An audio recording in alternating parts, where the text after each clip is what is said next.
Slum testing calculation कैसे की जाती है इसके बारे में इस वीडियो में हम देखेंगे। हमारी वीडियो आपके पास आसानी से पहुंच सके इसके लिए अपने फेसबुक पेज नवग्रो डीलर को फॉलो कीजिए, यूट्यूब चैनल को सब्सक्राइब कीजिए और इंस्टाग्राम को भी फॉलो कीजिए। तो देखिए दोस्तों, पहले हम स्लम टेस्ट के बारे में जानकारी लेते हैं। यहाँ पर है प्लेट ए और ये है कोन। तो दोस्तों, ये कोन की हाइट होती है 300 mm और जो बॉटम डाया होता है वो होता है 200 mm और जो टॉप डाया होता है वो होता है 100 mm। और देखिए दोस्तों, इसमें ये कोन है, इसमें कंक्रीट डाला जाता है। जो भी आपने मिक्स बनाया होगा वो कंक्रीट डाला जाता है और उस पे फिर बाद में जो रॉड होती है उससे 20 से 25 बार टैपिंग की जाती है और बाद में ये कोन उठाया जाता है। तो जो कंक्रीट होता है वो इस प्लेट पे फैल जाता है। फिर हमें रीडिंग लेनी होती है, एक स्केल लेना है और जो कोन का टॉप है उससे हमें जो कंक्रीट की अपर लेयर है उस तक जो रीडिंग है वो लेनी है। तो यहाँ पर हमने जो रीडिंग ली है वो है 240 mm। यहाँ पर इतनी रीडिंग आई है। तो हमें पता करना है कि ये जो स्लम टेस्टिंग है इसमें जो कैलकुलेशन करके हम जो रीडिंग निकालेंगे वो हमारे काम के लिए सही है या नहीं है, वो हम इस वीडियो में देखेंगे। तो चलिए देखते हैं। तो height after slump test 240 mm।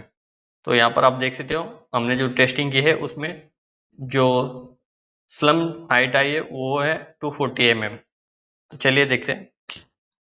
तो स्लम टेस्ट कैलकुलेशन का फॉर्मूला होता है slum equal to H1 minus H2।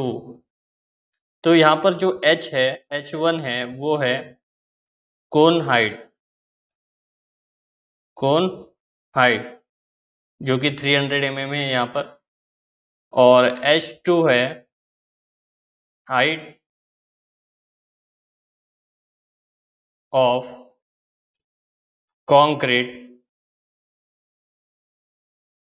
After slum.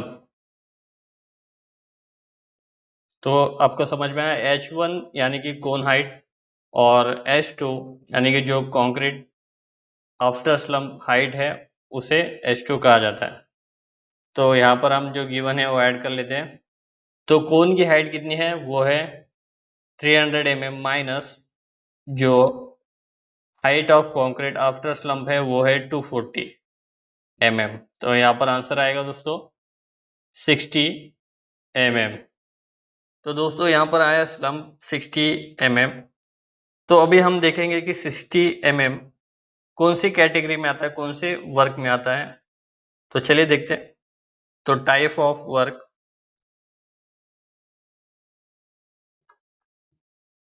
और टिपिकल स्लम्प। तो फर्स्ट वेरी लो, इसमें मास कंक्रीटिंग होते हैं। तो इसमें जो स्लम्प आना चाहिए वो आना चाहिए 25 mm से लेके 50 mm। सेकंड है मीडियम, इसमें बीम स्लैब के लिए ये ठीक होता है और जो रीडिंग है वो आनी चाहिए 50 से लेके 100 mm। थर्ड है हाई, इसमें कॉलम पंपिंग के लिए ठीक होती है और रीडिंग आनी चाहिए 100 से लेके 175 mm। तो दोस्तों ये थे टाइप वर्क और टिपिकल स्लम्प वैल्यू कितनी आनी चाहिए। तो वेरी लो मास कंक्रीटिंग के लिए 25 से लेकर 50 mm तक आनी चाहिए। मीडियम के लिए बीम और स्लैब के काम के लिए 50 से लेकर 100 mm की रीडिंग आनी चाहिए और हाई कॉलम पंपिंग के लिए 100 से लेकर 175 mm की रीडिंग आनी चाहिए स्लम टेस्टिंग में।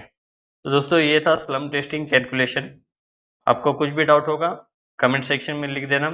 मैं आंसर कर दूंगा। और इसी तरह से सिंपल कैलकुलेशन और कॉन्सेप्ट सीखने के लिए, समझने के लिए, जानने के लिए अपने Facebook page know grow dollar को फॉलो कीजिए, यूट्यूब चैनल को सब्सक्राइब कीजिए और इंस्टाग्राम को भी फॉलो कीजिए।